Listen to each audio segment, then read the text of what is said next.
Funding for this program is provided by. Additional funding provided by.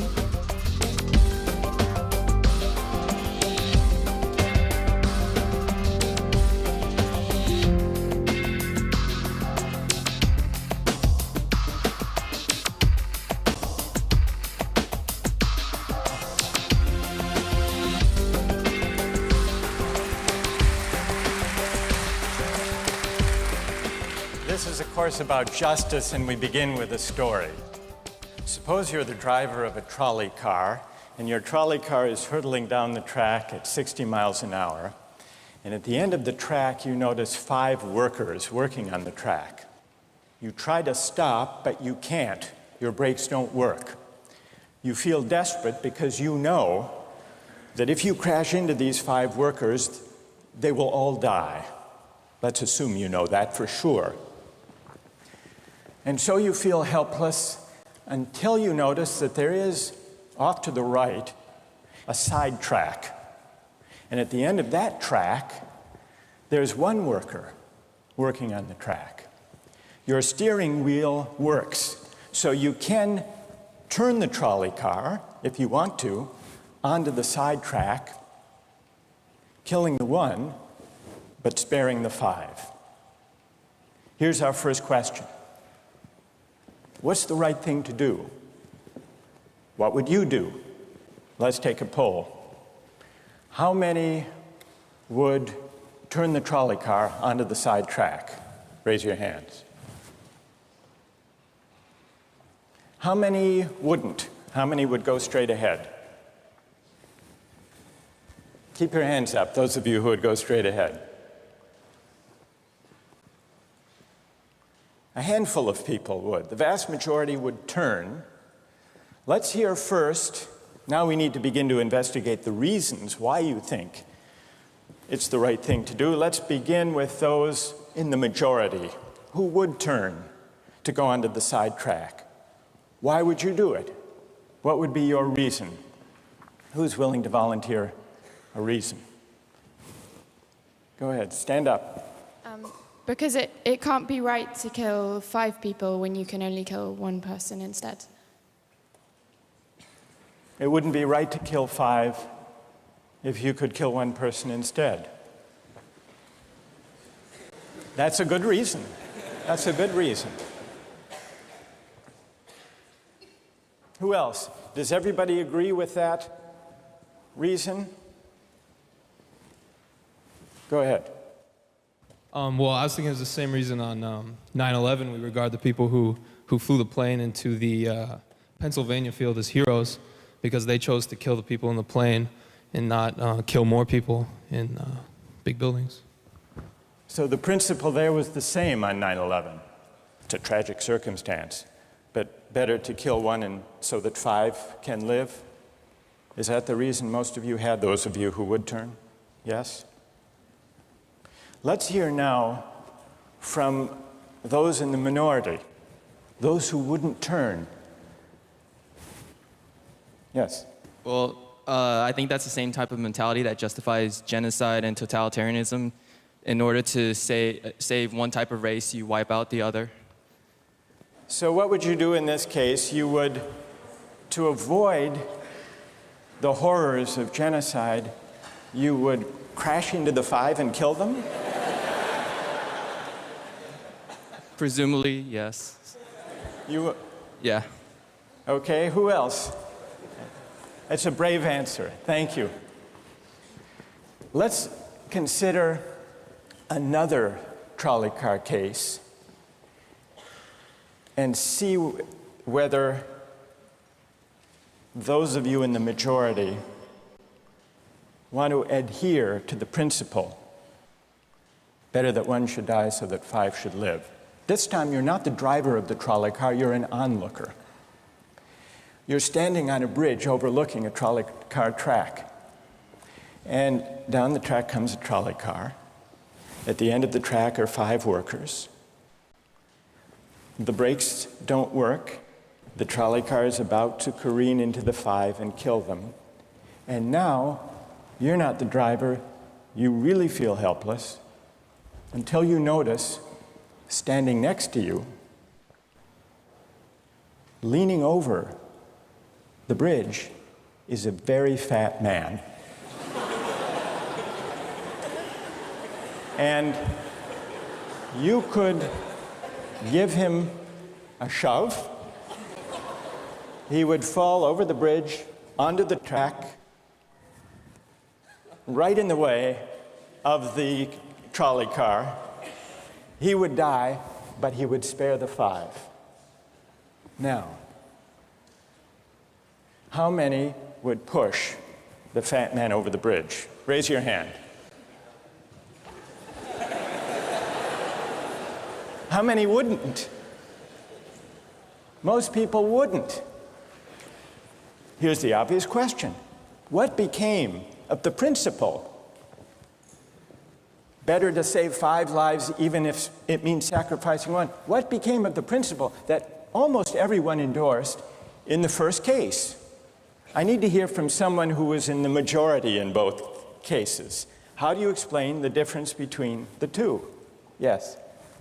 The second one, I guess, involves an active choice of pushing the person down, which I guess that person himself would otherwise not have been involved in this situation at all. And so to choose on his behalf, I guess, to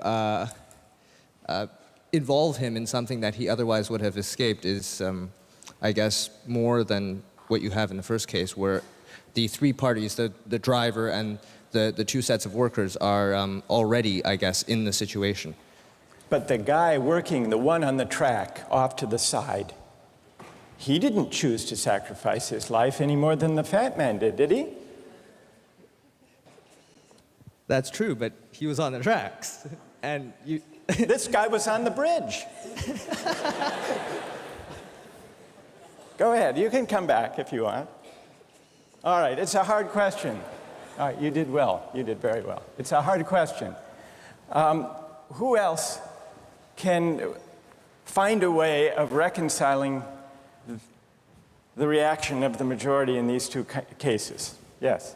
Well, I guess in the first case, where you have the 1 worker and the 5, it's choice between those 2, and you have to make a certain choice, and people are going to die because of the trolley car, not necessarily because of your direct actions. The trolley car is a runaway thing, and you're making a split-second choice, whereas pushing the fat man over is an actual act of murder on your part.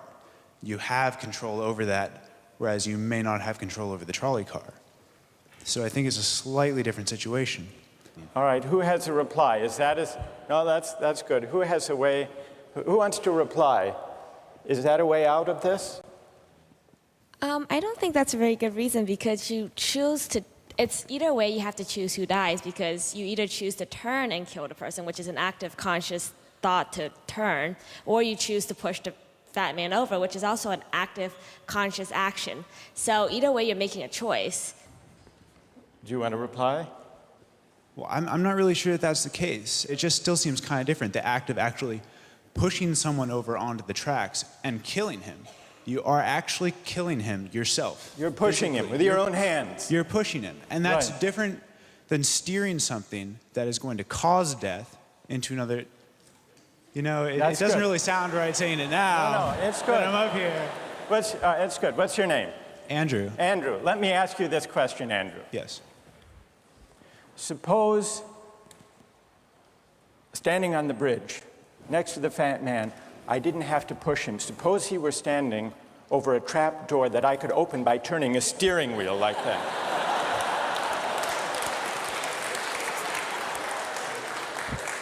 Would you turn? For some reason, that still just seems more wrong. Right? I mean, maybe if you accidentally leaned into the steering wheel or something like that. But or say that the car is hurtling towards a switch that will drop the trap. Then I could agree with that. Fair enough. It still seems wrong in a way that it doesn't seem wrong in the first case to turn, you say. And in another way, I mean, in the first situation, you're involved directly with the situation. In the second one, you're an onlooker as well. All right. So you have the choice of becoming involved or not by pushing the fat man. Let's forget for the moment about this case. That's good. Let's imagine a different case. This time you're a doctor in an emergency room, and 6 patients come to you. They've been in a terrible trolley car wreck. 5 of them sustained moderate injuries. 1 is severely injured. You could spend all day caring for the 1 severely injured victim, but in that time the 5 would die. Or you could look after the 5, restore them to health, but during that time the 1 severely injured person would die. How many would save the 5? Now is the doctor. How many would save the 1? Very few people. Just a handful of people. Same reason, I assume. 1 life versus 5? Now consider another doctor case. This time you're a transplant surgeon, and you have 5 patients, each in desperate need of an organ transplant in order to survive. 1 needs a heart, 1 a lung, 1 a kidney, 1 a liver, and the 5th, a pancreas. And you have no organ donors. You are about to see them die. And then it occurs to you that in the next room, there's a healthy guy who came in for a checkup. And he's... You like that? And he's taking a nap. You could go in very quietly, yank out the 5 organs, that person would die, but you could save the 5. How many would do it? Anyone? How many? Put your hands up if you would do it.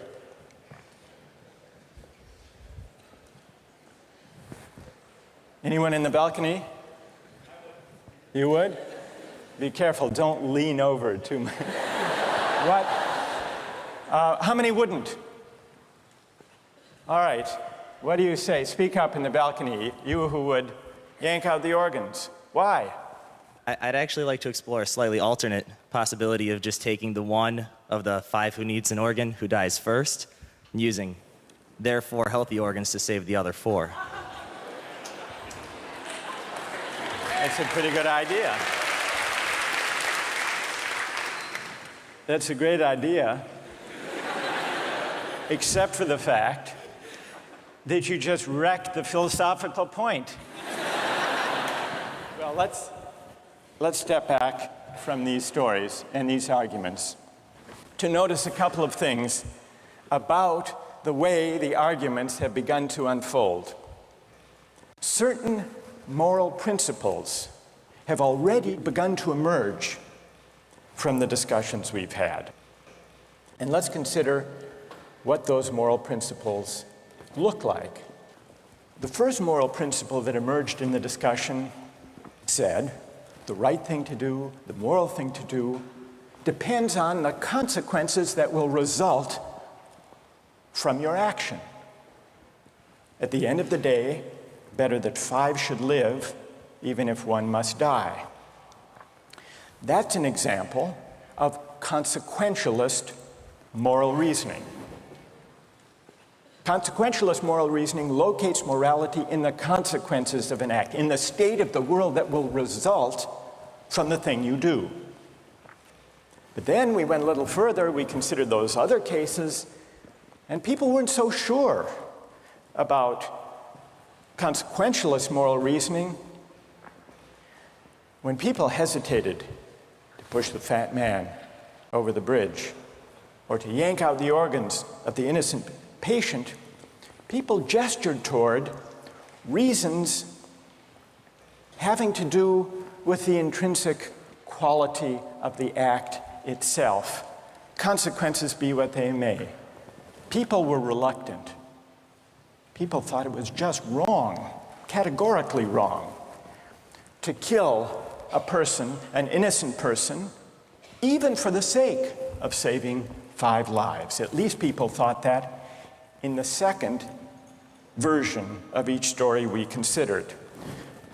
So this points to a second categorical way of thinking about moral reasoning. Categorical moral reasoning locates morality in certain absolute moral requirements, certain categorical duties and rights, regardless of the consequences. We're going to explore in the days and weeks to come the contrast between consequentialist and categorical moral principles.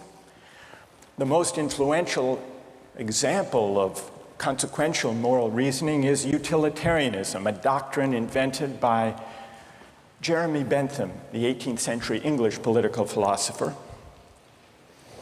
The most important philosopher of categorical moral reasoning is the 18th century German philosopher Immanuel Kant. So we will look at those two different modes of moral reasoning, assess them, and also consider others. If you look at the syllabus, you'll notice that we read a number of great and famous books. Books by Aristotle, John Locke, Immanuel Kant, John Stuart Mill, and others. You'll notice, too, from the syllabus that we don't only read these books, we also take up contemporary political and legal controversies that raise philosophical questions. We will debate equality and inequality, affirmative action, free speech versus hate speech, same-sex marriage, military conscription, a range of practical questions. Why? Not just to enliven these abstract and distant books, but to make clear, to bring out what's at stake in our everyday lives, including our political lives, for philosophy. And so we will read these books, and we will debate these issues, and we'll see how each informs and illuminates the other. This may sound appealing enough, but here I have to issue a warning.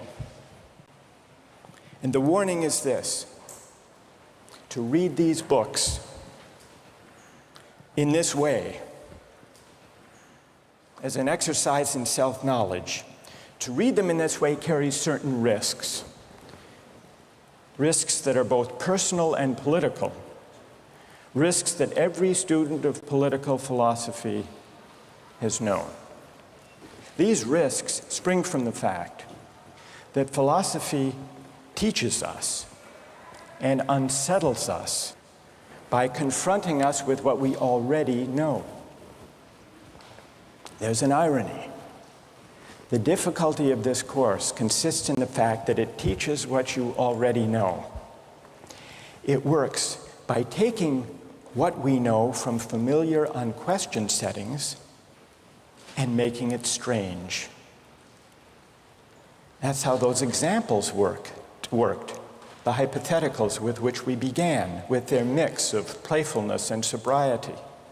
It's also how these philosophical books work. Philosophy estranges us from the familiar, not by supplying new information, but by inviting and provoking a new way of seeing.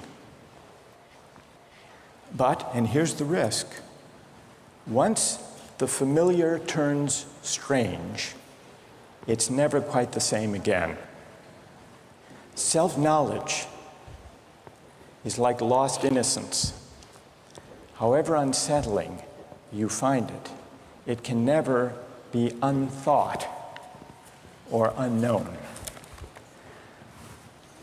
What makes this enterprise difficult, but also riveting, is that moral and political philosophy is a story, and you don't know where the story will lead, but what you do know is that the story is about you. Those are the personal risks. Now what of the political risks? One way of introducing a course like this would be to promise you that by reading these books and debating these issues, you will become a better, more responsible citizen. You will examine the presuppositions of public policy. You will hone your political judgment. you will become a more effective participant in public affairs.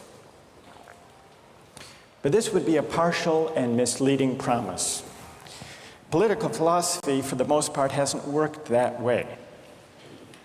You have to allow for the possibility that political philosophy may make you a worse citizen rather than a better one, or at least a worse citizen before it makes you a better one.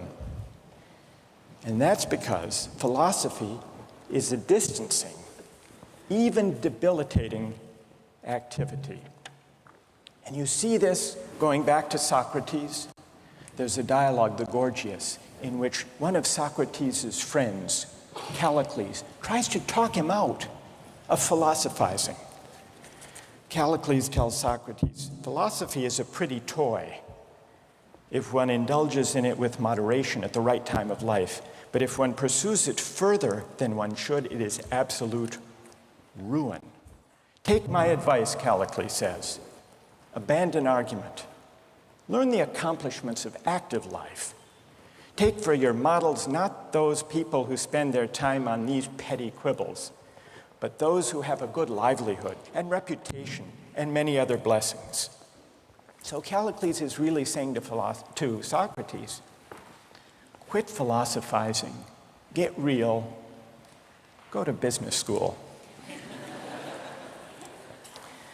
And Callicles did have a point.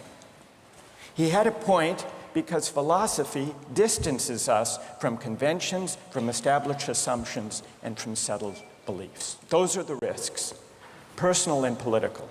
And in the face of these risks, there is a characteristic evasion.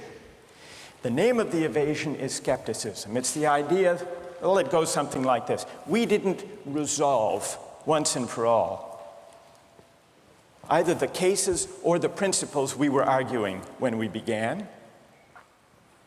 And if Aristotle and Locke and Kant and Mill haven't solved these questions after all of these years, who are we to think that we here in Sanders Theater over the course of a semester can resolve them?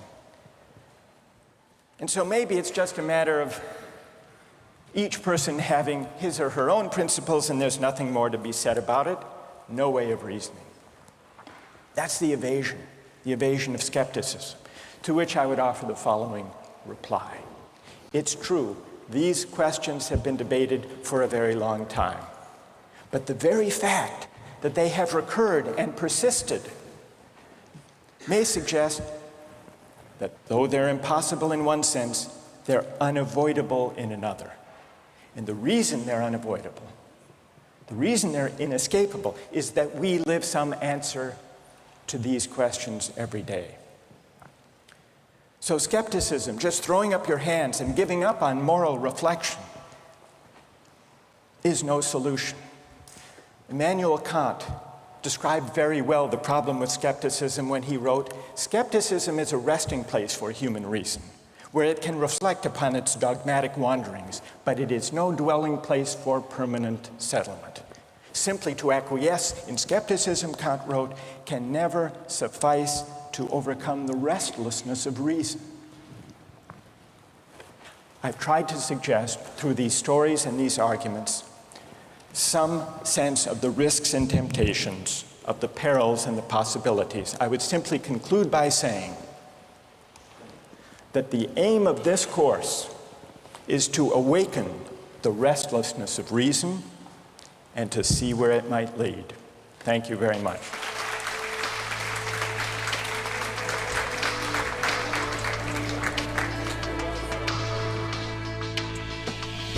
Like, in a situation that desperate, you have to do what you have to do to survive. You have to do what you have to do. You got to do what you got to do, pretty much. If you've been going 19 days without any food, you know, someone just has to take the sacrifice. Someone has to make the sacrifice, and people can survive. All right, that's good. What's your name? Marcus. Marcus. What do you say to Marcus?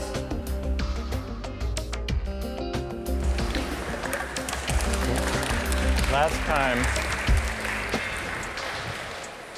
we started out last time with some stories, with some moral dilemmas about trolley cars and about doctors and healthy patients vulnerable to being victims of organ transplantation, we noticed two things about the arguments we had. One had to do with the way we were arguing. We began with our judgments in particular cases. We tried to articulate the reasons or the principles lying behind our judgments. And then, confronted with a new case, we found ourselves re-examining those principles, revising each in the light of the other. And we noticed the built-in pressure to try to bring into alignment our judgments about particular cases and the principles we would endorse on reflection.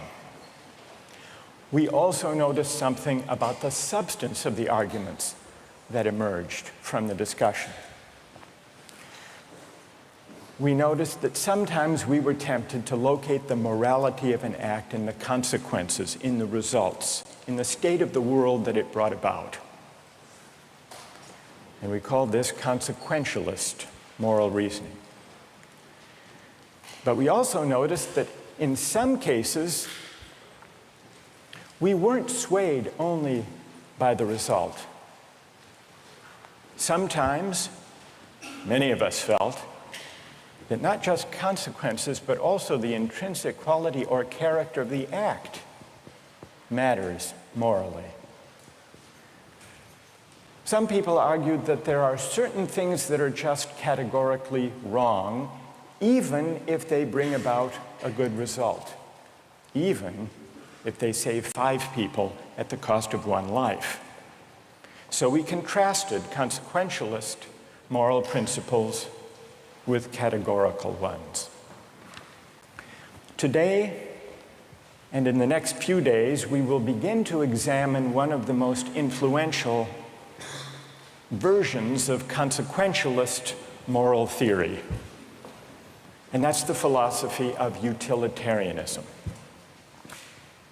Jeremy Bentham, the 18th century English political philosopher, gave the first clear systematic expression to the utilitarian moral theory.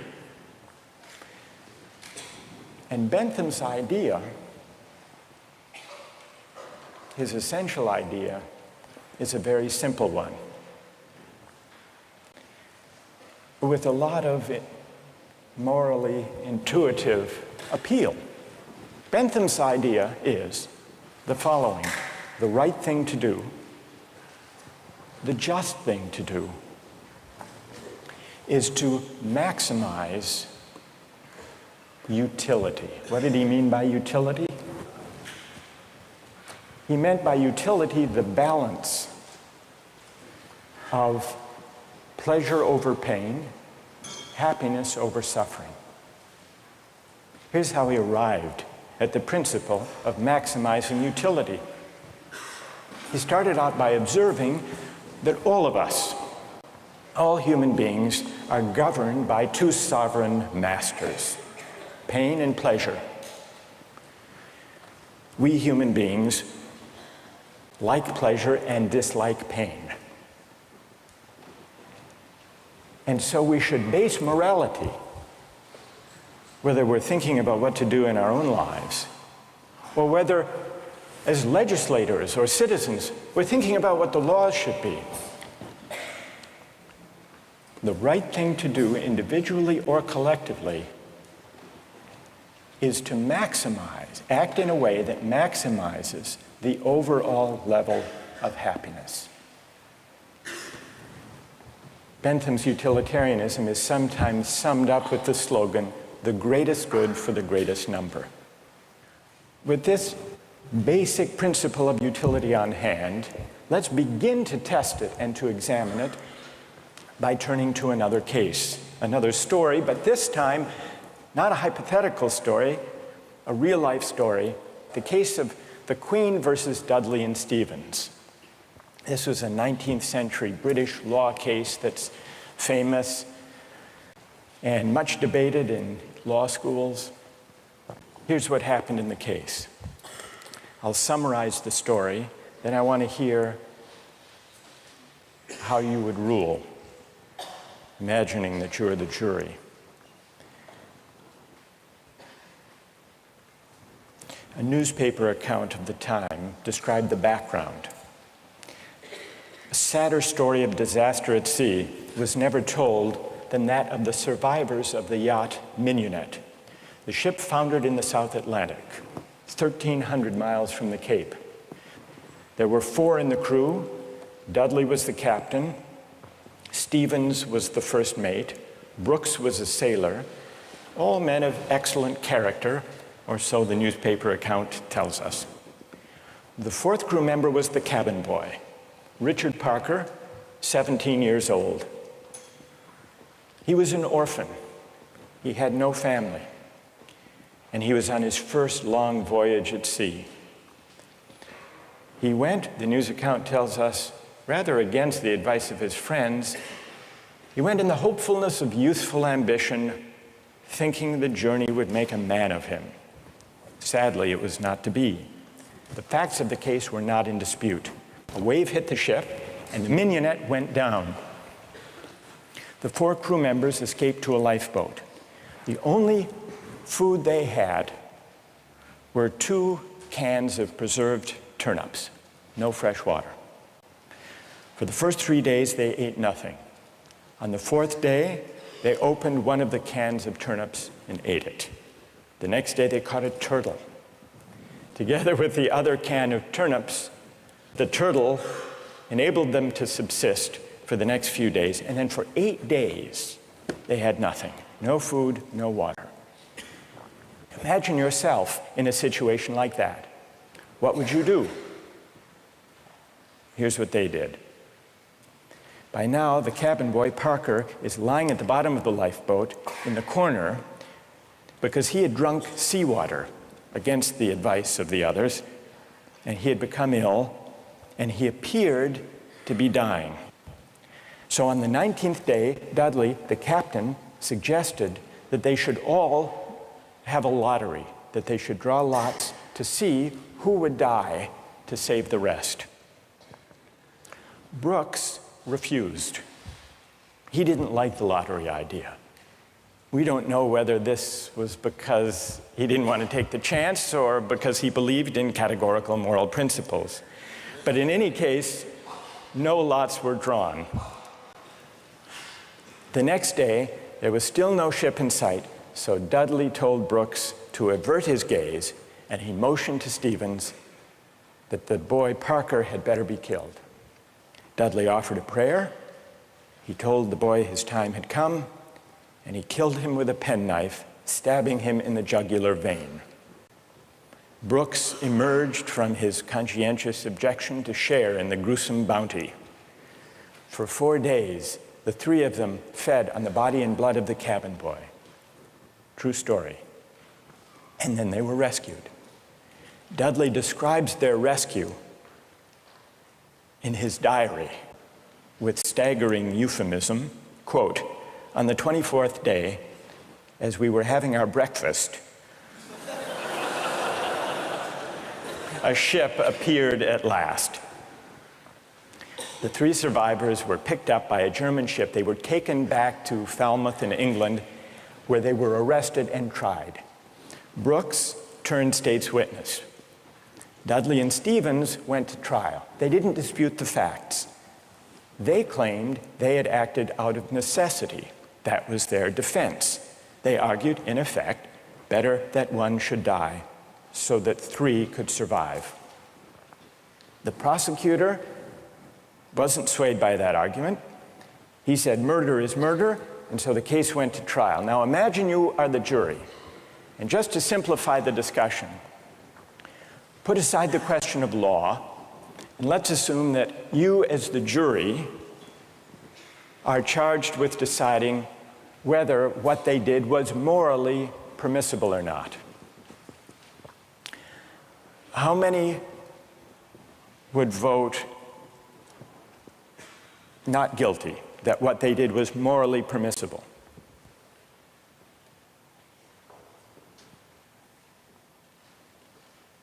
And how many would vote guilty, what they did was morally wrong? A pretty sizable majority. Now let's see what people's reasons are, and let me begin with those who are in the minority. Let's hear first from the defense of Dudley and Stephens. Why would you morally exonerate them? What are your reasons? Yes? I think it is morally reprehensible, but I think that there's a distinction between what's morally reprehensible and what makes someone legally accountable. In other words, as the judge said, what's always moral isn't necessarily against the law. And while I don't think that necessity justifies theft or murder or any illegal act, at some point your degree of necessity does in fact exonerate you from any guilt. Okay, good. Other defenders, other voices for the defense. Moral justifications for what they did. Yes? All right, thank you. I just feel like in a situation that desperate, you have to do what you have to do to survive. You have to do what you have to do. You got to do what you got to do, pretty much. If you've been going 19 days without any food, someone just has to take the sacrifice. Someone has to make the sacrifice, and people can survive. Right. And furthermore, from that, let's say they survive, and then they become productive members of society who go home and start like a million charity organizations and this and that and this and that. I mean, they benefit everybody in the end. Yeah. So, I mean, I don't know what they did afterwards. They might have gone and kill more people, whatever. But what? What if they went home and they turned out to be assassins? What if they weren't going home and turned out to be assassins? Well, you'd want to know who they assassinated. That's true, too. That's fair. That's fair. Okay. I don't want to know who they assassinated. All right, that's good. What's your name? Marcus. Marcus. All right. We've heard a defense, a couple of voices for the defense. Now we need to hear from the prosecution. Most people think what they did was wrong. Why? Yes. One of the first things that I was thinking was, if they haven't been eating for a really long time, maybe they're mentally affected, and so then that could be used as a defense, a possible argument that they weren't in the proper state of mind, they weren't making decisions they might otherwise be making, and if that's an appealing argument that you have to be in an altered mindset to do something like that, it suggests that people who find that argument convincing do think that they were acting immorally. But I want to know what you think. You defend them. You vote. You vote to convict, right? Yeah, I don't think that they acted in a morally appropriate way. And why not? What do you say? Here's Marcus. He just defended them. He said, you heard what he said. Yes. Yes. That you've got to do what you've got to do in a case like that. Yeah. What do you say to Marcus? That there's no situation that would allow human beings to take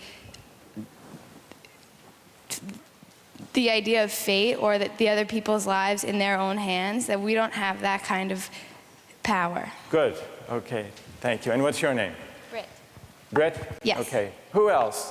What do you say? Stand up. I'm wondering if Dudley and Stephen had asked for Richard Parker's consent in, dying, if that would that exonerate them from an act of murder? And if so, is that still morally justifiable? That's interesting. All right, consent. Wait, hang on. What's your name? Kathleen.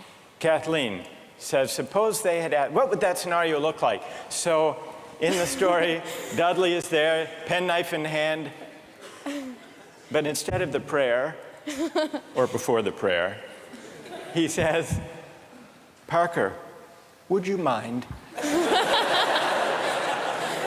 We're desperately hungry, as Marcus empathizes with. We're desperately hungry. You're not going to last long anyhow. Yeah. You can be a martyr.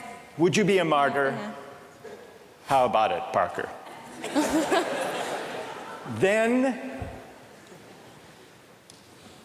Then what do you think? Would it be morally justified then? Suppose Parker, in his semi-stupor, says, okay. I don't think it would be morally justifiable, but I'm wondering even then it wouldn't be. No. You don't think that even with consent, it would be morally justified. Are there people who think, who want to take up Kathleen's consent idea and who think that that would make it morally justified. Raise your hand if it would, if you think it would. That's very interesting. Why would consent make a moral difference? Why would it? Yes. Well, I just think that if he was making his own original idea and it was his idea to start with, then that would be the only situation in which I would see it being appropriate in any way. Because that way you couldn't make the argument that he was pressured, you know, it's 3-to-1 or whatever the ratio was. Right.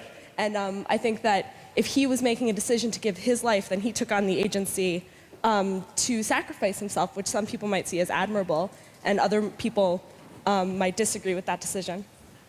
So if he came up with the idea, that's the only kind of consent we could have confidence in morally, then it would be okay. Otherwise, it would be kind of coerced consent under the circumstances, you think. Is there anyone who thinks that even the consent of Parker would not justify their killing him? Who thinks that? Yes, tell us why. Stand up.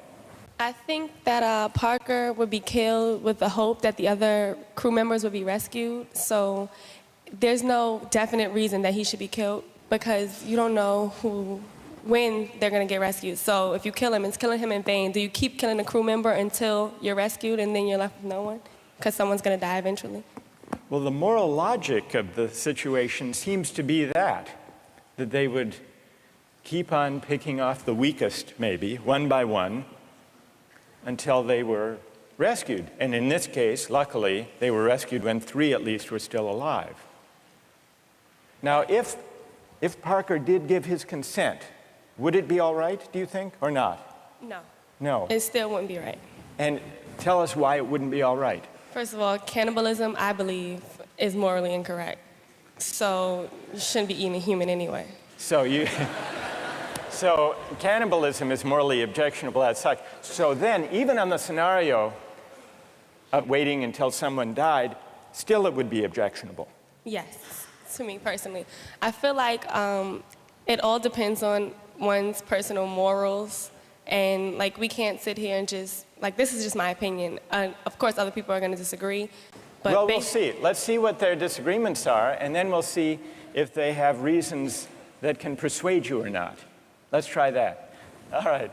Let's, now, is there someone who can explain, those of you who are tempted by consent, can you explain why consent makes such a moral difference? What about the lottery idea? Does that count as consent? Remember, at the beginning, Dudley proposed a lottery. Suppose that they had agreed to a lottery, then how many would then say it was all right? Suppose there were a lottery, cabin boy lost, and the rest of the story unfolded. Then how many people would say it was morally permissible? So the numbers are rising if we had a lottery. Let's hear from one of you for whom the lottery would make a moral difference. Why would it? I think the essential element in my mind that makes it a crime is the idea that they decided at some point that their lives were more important than his, and that, I mean, that's kind of the basis for really any crime, right? It's like my needs, my desires are more important than yours, and mine take precedent. And if they had done a lottery where everyone consented that someone should die, and it's sort of like they're all sacrificing themselves to save the rest. Then it would be all right. A little grotesque, but... But morally permissible? Yes. And what's your name? Matt. So, Matt, for you, what bothers you is not the cannibalism, but the lack of due process. I guess you could say that. Right? And can someone who agrees with Matt say a little bit more about why a lottery would make it, in your view, morally permissible? Go ahead. The way I understood it originally was that was the whole issue, is that the cabin boy was never consulted. about whether or not something was going to happen to him, even with the original lottery, whether or not he would be a part of that. It was just decided that he was the one that was going to die. Right, that's what happened in the actual case. Right. But if there were a lottery and they'd all agreed to the procedure, you think that would be okay? Right, because then everyone knows that there's going to be a death. Whereas, you know, the cabin boy didn't know that this discussion was even happening. There was no, you know, forewarning for him to know that, hey, I may be the one that's dying. All right, now suppose everyone agrees to the lottery, they have the lottery, the cabin boy loses, and he changes his mind. You've already decided. It's like a verbal contract. You can't go back on that. You've decided, the decision was made. You know, if you know that you're dying for the, you know, the reason for others to live, you would, if someone else had died, you know that you would consume them, so that's right. But then he could say, I know, but I lost. I just think that that's the whole moral issue, is that there was no consulting of the cabin boy, and that that's what makes it the most horrible, is that he had no idea what was even going on. That had he known what was going on, it would be a bit more understandable. All right, good. Now I want to hear, so there are some who think it's morally permissible, but only about 20%, led by Marcus. Then there are some who say the real problem here is the lack of consent, whether the lack of consent to a lottery, to a fair procedure, or, Kathleen's idea, lack of consent at the moment of death. And if we add consent, then more people are willing to consider the sacrifice morally justified. I want to hear now, finally, from those of you who think even with consent, even with a lottery, even with a final murmur of consent by Parker at the very last moment, it would still be wrong. And why would it be wrong? That's what I want to hear. Yes? Well, the whole time I've been leaning all towards the categorical moral reasoning, and I think that there's a possibility I'd be okay with the idea of a lottery and then the loser taking it into their own hands to kill themselves, so that there wouldn't be, you know, an act of murder. But I still think that even that way it's coerced, and also I don't think that there's any remorse. Like in Dudley's diary, we were eating our breakfast. It seems as though he's just sort of like, you know, the whole idea of not valuing someone else's life. So that makes me feel like I have to take the categorical. You want to throw the stand. book at him when he lacks remorse or a sense of having done anything wrong. Right. So, all right, good. Any other defenders of who say it's just categorically wrong, with or without consent? Yes, stand up. Why? I think undoubtedly the way our society is shaped, murder is murder. Murder is murder in every way, and our society looks at murder down on it in the same light, and I don't think it's any different in any case. Good. Let me ask you a question. There were 3 lives at stake versus 1. Okay. The one, the cabin boy, he had no family, he had no dependents. These other 3 had families back home in England. They had dependents. They had wives and children. Think back to Bentham. Bentham says we have to consider the welfare, the utility, the happiness of everybody. We have to add it all up. So it's not just numbers 3 against 1. It's also all of those people at home. In fact, the London newspaper at the time and popular opinion sympathized with them, Dudley and Stephens. And the paper said if they weren't motivated by affection and concern for their loved ones at home and their dependents, surely they wouldn't have done this. Yeah, and how is that any different from people on the corner trying to have the same desire to feed their family? I don't think it's any different. I think in any case, if I'm murdering you to advance my status, that's murder, and I think that we should look at that all in the same light instead of criminalizing certain activities and making certain things seem more violent and savage, when in the same case, it's all the same. It's all the same act and mentality that goes into murder, necessity to feed your family. So suppose it weren't 3, suppose it were 30, 300. 1 life to save 300. Or in wartime, 3,000. Okay. Suppose the stakes are even bigger. Suppose the stakes are even bigger. I think it's still the same deal.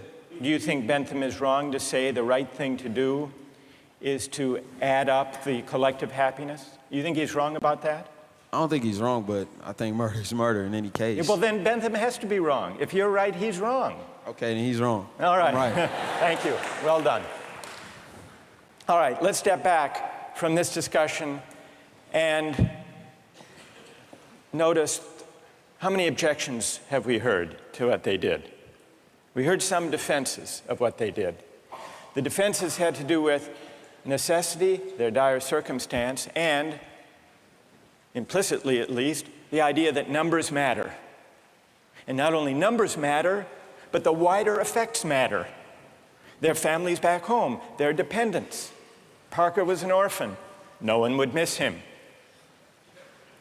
So if you add up, if you try to calculate the balance of happiness and suffering, you might have a case for saying what they did was the right thing. And then we heard at least 3 different types of objections. We heard an objection that said, what they did was categorically wrong. Mike here at the end, categorically wrong. Murder is murder, it's always wrong, even if it increases the overall happiness of society. A categorical objection. But we still need to investigate why murder is categorically wrong. Is it because even cabin boys have certain fundamental rights? And if that's the reason, where do those rights come from, if not from some idea of the larger welfare or utility or happiness? Question number 1. Others said a lottery would make a difference, a fair procedure, Matt said.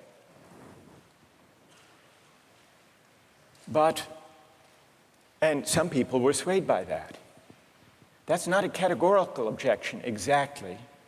It's saying everybody has to be counted as an equal, even though at the end of the day, one can be sacrificed for the general welfare. That leaves us with another question to investigate. Why does agreement to a certain procedure, even a fair procedure, justify whatever result flows from the operation of that procedure? Question number 2. And question number 3, the basic idea of consent. Kathleen got us onto this. If the cabin boy had agreed himself, and not under duress, as was added, then it would be all right to take his life to save the rest. And even more people signed on to that idea. But that raises a third philosophical question. What is the moral work that consent does? Why does an act of consent make such a moral difference that an act that would be wrong, taking a life without consent, is morally permissible with consent? To investigate those 3 questions, we're going to have to read some philosophers. And starting next time, we're going to read Bentham and John Stuart Mill, utilitarian philosophers. Don't miss the chance to interact online with other viewers of Justice. Join the conversation, take a pop quiz, watch lectures you've missed, and learn a lot more. Visit justiceharvard.org. It's the right thing to do.